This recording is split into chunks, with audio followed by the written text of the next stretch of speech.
नमस्कार दोस्तों, आनंद ultra classes में आपका फिर से स्वागत है। और इलेक्ट्रोस्टैटिक का जैसा कि आप जानते हैं सीरीज चल रहा है, तो इसमें मैंने कूलॉम्स लॉ और मैंने कूलॉम्स का वेक्टर फॉर्म में मैंने बताया था, कूलॉम्स का लॉ बताया था। मैं कूलॉम्स लॉ पर आधारित मैंने 2 क्वेश्चन लिया है, 2 अच्छे क्वेश्चन हैं। इसको आप आराम से देख सकते हैं। देखिएगा कि इसमें क्वेश्चन कहता है कि यदि दो आवेशों के बीच की दूरी दुगनी कर दी जाए और उसके परिमाण आधा कर दिया, परिमाण को आधा कर दिया, परिमाण को क्या कर दिया जाए, आधा कर दिया जाए। तो परिमाण आधा कर दिया जाए तो बोलता है उसके बीच का बल क्या हो जाएगा। जो पहले जो बल लग रहा था दोनों के बीच में, वो बल का क्या हो जाएगा, बल घट जाएगा, बढ़ जाएगा, कितना हो जाएगा, ये हम इसके बारे में समझते हैं। इस क्वेश्चन बनाते हैं कितना हो जाएगा। तो आपने पढ़ा था, आपने क्या पढ़ा था, फोर्स इक्वल्स टू क्या होता है, Q1 1/4 pi epsilon not into Q1 Q2 upon R square. ऐसा पढ़ा था आपने। ये Q1 Q2 था, वो दोनों आवेश का परिमाण, तथा R क्या था, उस दोनों चार्ज के बीच का, दोनों आवेश के बीच की दूरी। ठीक है, तो 1/4 पाई एप्सिलॉन नॉट का जैसा कि वैल्यू आपको पता होगा, तो मैंने आपको बताया था 1/4 पाई एप्सिलॉन नॉट, जिसका वैल्यू होता है कितना, 9 × 10 की पावर में 9, है ना, 9 × 10 की पावर में 9 न्यूटन मीटर स्क्वायर पर कूलॉम स्क्वायर, ऐसा होता था। ठीक है ना, हम इसी का इस्तेमाल करके क्वेश्चन को यहाँ बनाने जा रहे हैं। ठीक है, तो सबसे पहला नंबर इनिशियली यानी प्रारंभ में क्या था, प्रारंभ में मेरे पास चार्ज Q1 Q2 था और उसके बीच की दूरी क्या थी, R स्क्वायर था। तो मान के चला, मैं मान लिया कि ये वाला फोर्स लग रहा था, यानी पहला फोर्स F1 इसको कह दिए, यानी पहले जो फोर्स लग रहा था 1/4 pi epsilon not Q1 Q2 बटे R स्क्वायर। मान के चलाऊं कि पहले चार्ज Q1 था और दूसरा चार्ज Q2 था, उस दोनों के बीच की दूरी R था, तो उसका स्क्वायर हो गया, ये वाला फोर्स लगा। अब दूसरा कंडीशन में क्या कहता है कि यदि दो आवेशों के बीच की दूरी दुगनी कर दिया जाए, यानी कि जो त्रिज्या है ना, ये जो डिस्टेंस है ना दोनों के बीच का, उस डिस्टेंस को हमने दूर कर दिया। यानी कि R था पहले, अब मैं क्या कर दिया, बाद में R2 की जगह पर मैं कर दिया 2R। मैंने बाद में डिस्टेंस को क्या कर दिया, दुगना। अच्छा, चार्ज को क्या किया गया है, उनके परिमाणों को आधा कर दिया, यानी कि उसका परिमाण जो था ना, चार्ज पहले जो Q1 था वो Q1 था, यानी Q1 ही मेरा Q1 था, यानी Q1 का कितना कर दिया गया, आधा, है ना। Q2 को भी क्या कर दिया गया है बाद में, तो Q2 को भी क्या कर दिया गया, आधा कर दिया गया। यानी पहले जो चार्ज था मेरा पहले जो चार्ज था Q1 था, बाद में Q/2 करे, Q1/2 कर दिया, और Q2 को भी Q/2 कर दिया। अब फोर्स क्या लगेगा इसके बीच में, फोर्स लगेगा, फिर से मैं वही फॉर्मूला लगाऊंगा, F2 बराबर, अब की बार फोर्स बदल जाएगा, जो भी बदलेगा देखते हैं कितना बदलता है, 1/4 पाई एप्सिलॉन नॉट, ये तो नहीं बदलेगा, ये तो कांस्टेंट है, इनटू Q1 मेरा अब कितना हो गया, Q1/2 हो गया, Q1/2 हो गया, Q1/2, और Q2 मेरा क्या हो गया, Q2 भी मेरा Q2/2 हो गया, डिवाइडेड बाय R मेरा क्या हो गया, R2, R का स्क्वायर होता है, तो R का स्क्वायर 2R है, तो 2R का स्क्वायर कर देंगे, क्या हो जाएगा, ऐसे हो जाएगा। तो इसको सिंपली हम क्या देखते हैं सॉल्व करके, तो F2 इक्वल्स टू मेरे पास आता है 1/4 पाई एप्सिलॉन नॉट इंटू, देखिए Q1/Q2, Q1 Q2 करिएगा तो Q1 Q2 अपॉन क्या लिखिएगा, 4 लिखिएगा कि नहीं, और 2R है तो 2R को भी आप यहाँ लिख सकते हैं 4R स्क्वायर, लिखेंगे कि नहीं, ये वाला ऊपर ही चला जाएगा, इसके साथ 4R स्क्वायर हो जाएगा। तो आपके पास सिंपली इसको बढ़िया से लिखने का क्या तरीका है, 1/4 पाई एप्सिलॉन नॉट इंटू, देखिए Q1 Q2 बटे R स्क्वायर, इसको एक साइड रख लीजिए, Q1 Q2 बटे R स्क्वायर, इसको एक तरफ रख लिए, ये हो गया 1/16 एक तरफ रख लिए। देखिए ये वाला आप कहीं देखे हैं, कहाँ देखे हैं, 1/4 pi epsilon not Q1 Q2 बटे R स्क्वायर, देखिए ऊपर में है ना रखा हुआ, 1/4 pi epsilon not Q1 Q2 बटे R स्क्वायर, ये रखा हुआ है। ये वाला जो वैल्यू है ये किसका है, पहला वाला फोर्स का वैल्यू हम यहाँ पुट कर देंगे। जैसे ही पुट करेंगे क्या देखेंगे, यहाँ F1 हो गया डिवाइडेड बाय 16 हो गया, F1 हो गया डिवाइडेड बाय ये 16 हो गया। यानी कि हमको क्या लग रहा है, हम क्या देखें कि जो पहला जो फोर्स था, पहला वाला फोर्स, उसका कितना भाग हो गया है, 16 भाग हो गया।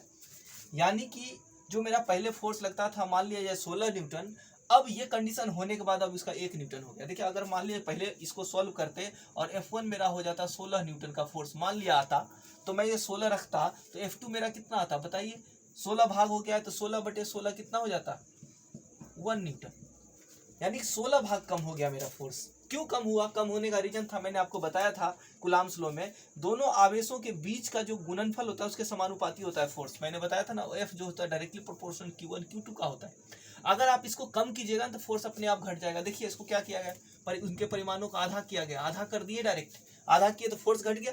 दूसरी बार और क्या किया आपने, और दूरी को भी दुगना कर दिया। आप क्या पढ़ते हैं, फोर्स जो होता है इनवर्सली प्रोपोर्शनल होता है आर स्क्वायर का। जितना आप डिस्टेंस को बढ़ाइएगा फोर्स उतना घट जाएगा। आपने फोर्स को दुगना कर दिया, फोर्स को भी दुगना कर रहे हैं और चार्ज को भी आधा कर रहे हैं। दोनों कंडीशन में आप इसको घटाने की कोशिश कर रहे हैं। जब दोनों कंडीशन में घटाने की कोशिश कर रहे हैं तभी तो इसका फोर्स कितना हो गया, 16 टाइम्स घट गया। क्यों? आधा हुआ इसके कारण से, दो दूनी 4 यानी 1/4 इसके कारण हो गया। इसने आधा किया तो 1/2 2 दूनी 4, और फोर्स भी घटा दी कितना, 2 टाइम्स, तो 2 का स्क्वायर 4, 4 स्क्वायर 16 कर दिए। 4 का स्क्वायर किए नहीं, 2 का स्क्वायर 4 हुआ, 4 उसमें था, 4 4 16 हो गया, 16 भाग इसका घट गया। यानी कि हमने इस क्वेश्चन का सॉल्यूशन किया तो फोर्स बल कितना हो जाएगा, बल 16 गुना क्या हो जाएगा, 16 गुना कम हो जाएगा। क्या हो जाएगा, कम हो जाएगा। ठीक है, इसका आंसर हो जाएगा, है ना, इस तरह से। ठीक है, अब इसके बाद मेरे पास एक और क्वेश्चन है जो इस प्रकार है। इस क्वेश्चन को कैसे आप बनाइएगा, देखिए दूसरा क्वेश्चन मैं इसको बनाऊंगा, इसको मिटाता हूँ और उसके बाद मैं दूसरा क्वेश्चन को देखता हूँ। दूसरा क्वेश्चन भी बहुत अच्छा क्वेश्चन, इसको समझने की कोशिश कीजिएगा। ये भी कूलम्ब्स लॉ पे बनेगा। ठीक है, तो देखिए क्या कहता है कि 2 आवेशित तांबा का गोला है, यानी 2 आवेशित तांबा का गोला का मतलब मेरे पास 2 चार्ज गोला है इस तरह का, ए है और ये बी है। ठीक है, बोलता है कि जिनके बीच की दूरी 50 सेंटीमीटर है। मतलब याद रखिए दूरी हमेशा यहाँ से नहीं लेते हैं, दूरी हमेशा लेते हैं सेंटर से, है ना, सेंटर से लिया जाता है, ये वाला सेंटर से, ऐसे करके सेंटर लिया गया है ना। तो बोला गया 50 सेंटीमीटर है दोनों के बीच का डिस्टेंस रखा गया है। उनके बीच लगने वाला कुल बल ज्ञात कीजिए, इस दोनों के बीच में कितना फोर्स लग रहा है वो ज्ञात कीजिए।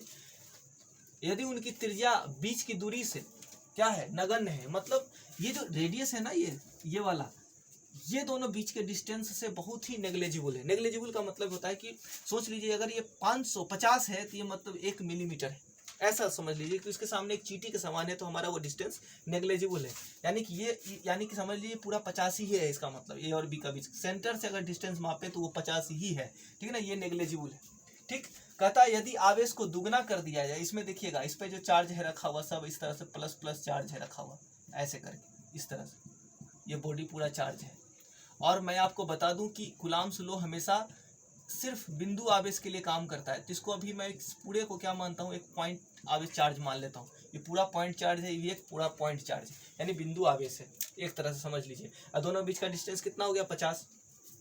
कहता है यदि आवेश को दुगना कर दिया, यानी इस पे जो चार्ज रखा हुआ है इसको चार्ज को 2 टाइम्स कर दिए और दूरी आधा कर दिया, 50 से मैंने 25 कर दिया, तो इसका फोर्स कितना हो जाएगा, ये बात इसका बात कर रहा है। और अभी और कहता है कि प्रत्येक पर आवेश कितना है, 6.5 × 10⁻⁷ कूलम्ब, यानी इस पर अभी शुरुआत में कितना है, 6.5 × 10⁻⁷ कूलम्ब, इस पर भी उतना ही। तो सबसे पहला नॉर्मल है, आप देखिए चार्ज दे रखा है, डिस्टेंस दे रखा है, नॉर्मली आप निकाल सकते हैं। तो फोर्स बराबर क्या निकाल लिए, 1/4πε0 इंटू Q1 Q2 बटे R², Q1 Q2 बटे R² कर दीजिए। अब इसको कैसे करिएगा, तो फोर्स बराबर 1, इसका वैल्यू होता है 9 × 10⁹, ठीक ना, इंटू Q1 कितना है 6.5 × 10⁻⁷ इंटू Q2 भी कितना है 6.5 × 10⁻⁷ डिवाइडेड बाय R²। डिस्टेंस कितना है सर, देखिए 50 सेंटीमीटर में है, तो हमारा ये यूनिट नहीं है सेंटीमीटर हमारा मीटर होता है। तो मीटर होता है 50 सेंटीमीटर में कितना मीटर होता है, आधा मीटर होता है लगभग, यानी कि 0.2 मीटर नहीं, 0. आधा का मतलब क्या होता है, 0.5 में होता है ना, तो 0.5 मीटर है। तो इसको ऐसा कर सकते हैं, 1/2 लिख के 2 को ऊपर लेके चले गए, है ना। एक स्टेप अगला स्टेप मैं कर देता हूँ, यहाँ पर आधा लिख दिया, आधा का क्या होता है, स्क्वायर करना है ना, 1.2 का स्क्वायर करना है, R² होता है। अब बताइए ये 7 है, ये 7 है, 7 7 14 हो गया, ये 9 है। देखिए पावर में ये प्लस है, ये माइनस है, तो पावर में देखिए गुना में पावर जुड़ जाता है। तो ये देखिए कितना हो गया, 9 × 6.5 × 6.5, और ये 2 का स्क्वायर चला जाएगा ऊपर में 4, ठीक है, इंटू देखिए 10 के पावर 9 है, 7 है, इसका मतलब 10 के पावर में 9 -7 और -7, इसको पावर जुड़ जाता है, तो इस तरह से हम लिखेंगे।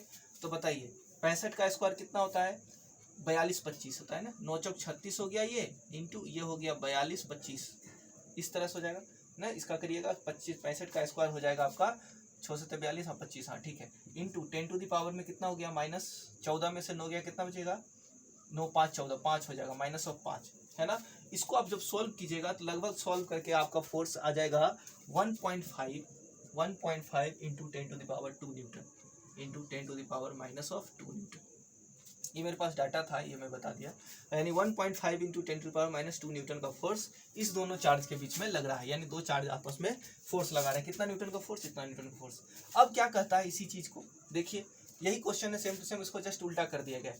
यदि आवेश को दुगना कर दिया जाए तथा दूरी आधी कर दी जाए, यहाँ पर भी क्या हो रहा था कि आवेश के परिमाण को आधा कर रहा था, दूरी को दुगना कर दिया। यहाँ पर दूरी को आधा कर दिया गया है, आवेश को दुगना कर, चार्ज को दुगना कर दिया गया है। तो बताइए कितना बल हो जाएगा। तो हम देख लेते हैं वही वाला फोर्स। पहले जो फोर्स लग रहा था F1 कितना लग रहा था, 1.5 इंटू 10⁻⁻2 न्यूटन। चार्ज चाहे कुछ भी हो सारा चीज। अब की बार मैंने क्या किया, F2 के लिए जगह पर गया, वही चीज किया, 1/4πε0 इंटू Q1 पहले कितना था, Q मान के चलते पहले Q1 Q था। अभी मैंने क्या किया, चार्ज को दुगना कर दिया, तो Q के जगह पर मैंने क्या कर दिया 2Q1, और इसको भी Q2 के जगह पर भी 2Q2 कर दिया, क्योंकि 2 टाइम्स कर दिया, बटे R स्क्वायर क्या, डिस्टेंस को मैंने क्या कर दिया हूँ, आधा कर दिया। देखिए डिस्टेंस आधा कर दिया गया, तो डिस्टेंस जब आधा कर दिया गया तो पहले R था, तब अब R/2 का होल स्क्वायर हो जाएगा, है ना, R/2 का होल स्क्वायर हो जाएगा। तो आप बताइए ये फोर्स F2 हो गया 1/4πε0 हो गया, इंटू जब आप देखिएगा तो 2 दूनी कितना हो गया 4 Q1 Q2, है ना। अब की बार इसको क्या कीजिएगा, R स्क्वायर बटे 4 कीजिएगा, 4 ऊपर चला जाएगा, देखिए 16 हो जाएगा, है ना। 16 इंटू, देखिए सारा चीज वही लिख दीजिए, 1/4πε0 into Q1 Q2 divided by क्या, R स्क्वायर। ये वाला वही फोर्स है ना, पुराना वाला यही फोर्स होता है 1/4πε0 Q1 Q2 बटे R स्क्वायर, जो आपने यहाँ से निकाला है। देखिए यही वाला फोर्स, कितना फोर्स निकाले थे आप यहाँ पर, यानी F2 = हो गया 16 टाइम मेरा पहला फोर्स। उस क्वेश्चंस में देखिएगा ये कम हो गया था, ये क्या हो गया, बढ़ गया। क्यों, क्योंकि आपने अभी डिस्टेंस को कम कर दिया। जितना अभी मैंने बताया था कूलम्ब्स लॉ, डिस्टेंस को जितना आप कम कीजिएगा फोर्स उतना बढ़ जाएगा। देखिए बढ़ रहा है फोर्स, डिस्टेंस को आपने आधा कर दिया, फोर्स बढ़ जाएगा। दूसरा बात, और एक काम कर दिए, क्या कर दिए, चार्ज को भी दुगना कर दिया। जैसे कि आपको मैंने फोर्स का बताया था Q1 Q2। अब इस चार्ज को जितना बढ़ाइएगा फोर्स उतना बढ़ जाएगा।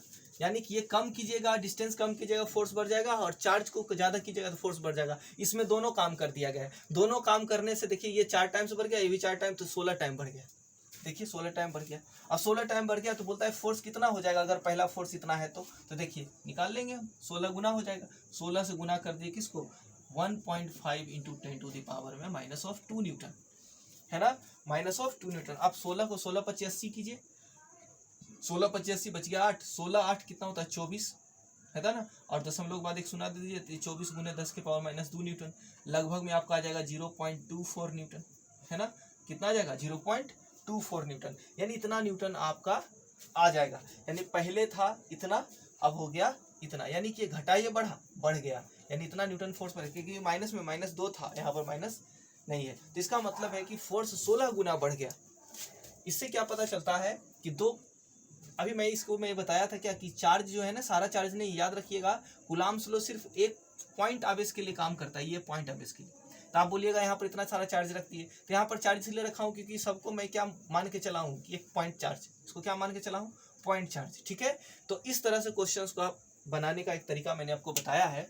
फिर कूलम्ब्स लॉ के बारे में अब एक्स्ट्रा अलग से एक और वीडियो में जब मैं बताऊंगा, तो उसमें कूलम्ब्स लॉ अध्यारोपण के सिद्धांत पर जो जिस तरह से फोर्स लगाता है, तो उसके बारे में चर्चा करेंगे, ठीक है। बाकी मिलते हैं नेक्स्ट क्लास में, आप देखते रहिए। आपको वीडियो अच्छा लगता है तो लाइक और सब्सक्राइब करते रहिए। मैं इलेक्ट्रोस्टैटिक का पूरा चैप्टर धीरे धीरे 12th का मैं इसको कवर करूँगा, आप सब सपोर्ट करते रहिए। बाकी मिलते हैं नेक्स्ट क्लास में।